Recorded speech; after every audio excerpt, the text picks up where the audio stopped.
এক স্পেশাল ফোর্সের সৈনিক স্টেশন থেকে মাত্র বেরিয়েছিল। ঠিক তখন এক চোর এসে তার ব্যাগ নিয়ে গেল।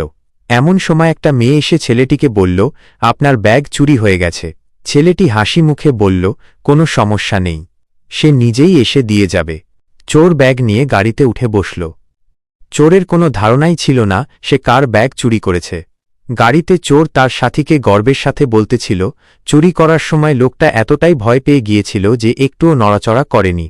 যখনই তারা ব্যাগটা খুলে দেখল তখনই আশ্চর্য হয়ে গেল। ব্যাগ ভর্তি ছিল বিভিন্ন মেডেল। তারা মনে করেছিল এগুলো নকল হবে। এরপর তারা ভেতর থেকে একটা ফাইল বের করল। ফাইল দেখে তারা ভয়ে কাঁপতে শুরু করল।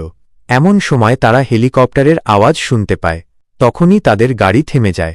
দেখতে পায় গাড়ি ভর্তি কমান্ডো ফোর্স তাদের রাস্তা ব্লক করে দাঁড়িয়ে আছে। চোর কাঁপা কাঁপা কণ্ঠে বলে, আমরা তো সাধারণ একটা ব্যাগ চুরি করেছি, এর জন্য কি স্পেশাল ফোর্স হেলিকপ্টার পর্যন্ত পৌঁছে গেছে? কিছুক্ষণ পরে তাদেরকে গাড়ি থেকে বের করা হল।